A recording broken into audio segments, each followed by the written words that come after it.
Hello and welcome to another sketchbook flick through. As you can see, this is sketchbook number 30. It's a Hahnemuhle Watercolor sketchbook A5 size, and I started it on the 6th of September 2022. I feel this sketchbook in particular is really interesting because I was able to paint on location a lot more. This statue was in a square in a place called Menton in the south of France near Nice, and I was on a art retreat with Koosje Koene. You might know her. And we went to all different places in the Nice area, and it was absolutely stunning scenery. This was an island off Caran called Ile de Levins, and a beautiful picnic spot. We had lunch there. And then we had this demo from Koosje, and this is my version of a particular grove of trees. The next day we went to Antibes and we just did gestural figure work, just using brush pens and a bit of colour in this version. I loved that day. This was one of the ladies who was there called Anina. Such a lovely lady, and she gracefully posed. Well, she was actually painting and I was painting her painting. The rest I think are going to be from Nice. One of the amazing aspects of that trip was the people that I met. Everybody was wonderful, and one evening I decided to sketch their portraits, let's say. Funnily enough, it was the evening that Elizabeth II passed away. My daughter texted me while we were at the restaurant. I wanted to add the tour company was called The Blue Walk, and Koosje was a wonderful teacher. The next day they took us to a place called Villefranche-sur-la-Mer, also on that coast. And this is Koosje's technique. We filled watercolour boxes with pencil line, and it was a wonderful way of simplifying everything and also to stop the overwhelm because you only had these smaller boxes to fill up. And I did the same again the next day using scenes in Nice. This is Nice as well, and I love the graphic two-tone of the coloured pencil with the brush pen, which is a Pentel brush pen in red. Now we're getting on to a course which I am a little behind with. Liz Steele Watercolour on Location. It's a phenomenal course, and it's really helping me to see contrast. And also we had to paint our art supplies, and this is actually what I took out to Nice, and you'll see later on basically what I took out to Brooklyn. And it's just to see things as they really are and to sort out the contrast. It's so important, and I think it's becoming more evident in my actual creative journey how much contrast plays a huge role in the way I work as well. Just a few more examples here using a beige Pentel brush pen. And now we are heading towards my trip to Brooklyn. This was in Heathrow Airport, Terminal 3, waiting for my flight. I am not an urban sketcher. I do not pretend to be an urban sketcher. This is a hot mess. Look, I've got coffee, passport and people. I have not looked at the composition, but I'm glad I did this page. More people waiting at the terminal, and this was actually on the flight. Still a mess, but I've never done one of these before, so I was really impressed with myself. My first afternoon I spent with Sam in Brooklyn. We went to her favourite coffee place, and funnily enough, when I tagged Joe Coffee Company in Instagram, they asked, oh please can you come round again, we'd love to see the original, but I just couldn't make the time to work. Also, I was staying very near Brooklyn Heights. It was about 20-minute walk from there. Wonderful to see all the Halloween decorations that were out. So I really enjoyed seeing all of the skeletons and giant spiders. Cobble Hill Park was very close to where I was staying. I stayed in an Airbnb, and this was literally a 6-minute walk. I will say I wanted to capture the essence of autumn, and when I went, the trees were not this yellow. I really emphasized it because I would like to remember that it was autumn. It was a very beautiful autumn day, and there's a lot of pinks in here. I wanted to echo some of the warm coloured houses in this pavement, and if you look very closely, I've also filled it in with pink coloured pencil, and I didn't have very many coloured pencils, so I used what I had.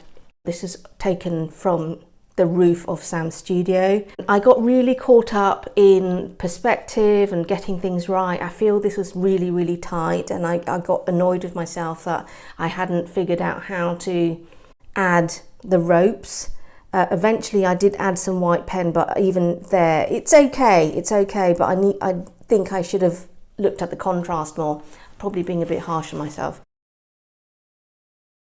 And then later that afternoon, I just went to the park that's down there. Really beautiful scenery. And I painted this in about 20 minutes, just as the sun was starting to set. And I think this is a lot fresher, it's a lot more expressive. And it helped that Brooklyn Bridge was in shadow, so I just didn't try to draw any detail, and I think that works much better for me.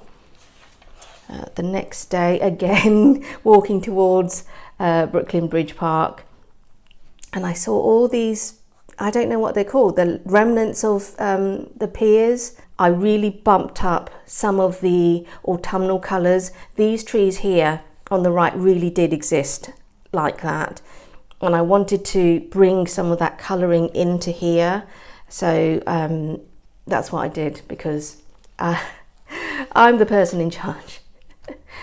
This is the day of the 2 workshops that I held with Sam Dion Baker when I was in Brooklyn. This was the beginnings of a demo where I showed them how I would approach painting art materials that we gave out to our participants, and this was a Derwent watercolour palette. However, I did not finish that page, and this particular sketch of 3 ladies sitting in Cobble Hill Park painting I did when I got back from Brooklyn. It was something I really wanted to explore. I have done figure work a lot in the past. I used to be an editorial illustrator, and I realised when I was filling up this sketchbook how much that I had kind of pushed into the background, because I thought, oh, I don't know how this is going to work in my creative space at the moment, and I was obviously been overthinking my sketchbook for a long time.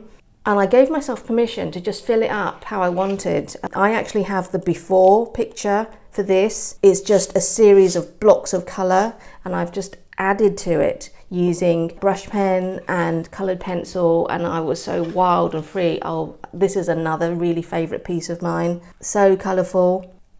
And my favourite part is this edge here. So I learned something from Liz's course about the leading edge. However, I think I could have done a little bit more work in that tree, but in my defence, I will say this piece and this piece was literally done in about 20 minutes. So I'm jolly pleased with myself there. With this piece, you can see there are colours in the background, and this was a demo piece originally for the participants when we went to Cobble Hill Park, and I said, oh, you could apply colour like this. And it was just to show them how I would do it, and I didn't fill the rest of that page in time. So 2 days later, when I was out with Chris, we had breakfast along with a lady called Carla. I decided to keep the tree that I'd already sort of outlined, and I just arranged breakfast around her. There really was a tree there, but I just adapted it, so I was really pleased at how I was able to incorporate that. This was a day we spent going towards the park again. I was actually quite impressed by my interpretation of the scenery, because there was a lot of graphic shapes, and I think I coped quite well. This was another demo that I did for the participants. It's okay, but I looked at these windows like at 8 in the morning, and the sun was streaming in, and the green was so bright, but I don't think I've quite captured it, and part of me wants to collage over that and kind of start again, but I didn't do it. This is a practice run for the Zoom demo that I did with Samantha Dion Baker, Foods of New York. Some of this stuff I'd never painted before, like this black and white cookie, and this was the real version that I did live during that Zoom workshop. My favourite part is this bagel, which I did basically in one stroke. So I want to explore more food, definitely. I haven't done that in a while. And finally, I took some photos. This was a Skillshare event called a community evening that they put on, and they invited Skillshare students, and there were Skillshare staff there, and also a few teachers, including Sam and myself. Bill had just taken photos of us, and we were just having a little chat and a laugh. And I took this photo. There was about 2 photos, and this is an amalgamation of the 2. I have not done figure work like this in a long time, never in watercolour. I've never done figure work like this in watercolour, so this was quite amazing for me and something I definitely want to explore. And also, one of the organisers of the event was called Nasser Fleming. Beautiful face. And I really wanted to capture it. It's just me exploring my watercolours using brush pen. I don't think there's coloured pencil in this one, so it's basically just brush pen and a little bit of white gel pen. And I will say, images that I were painting in Brooklyn, it made me understand that there is so much more I want to explore creatively, and the only thing that's stopping me is myself. So I'm going to be taking most of November to keep on exploring, and I'm going to be using separate sketchbooks for food, also for figure work and faces, and probably for location sketching. I really hope you enjoyed this sketchbook flip through. As you can see, Brooklyn was a wonderful, possibly transformative time for me, and I will be creating a separate video about my experiences of the workshop and holding it with Sam Dion Baker, and the wonderful, wonderful creative ways that I was able to grow and have that space to do so. So watch out for that video next time.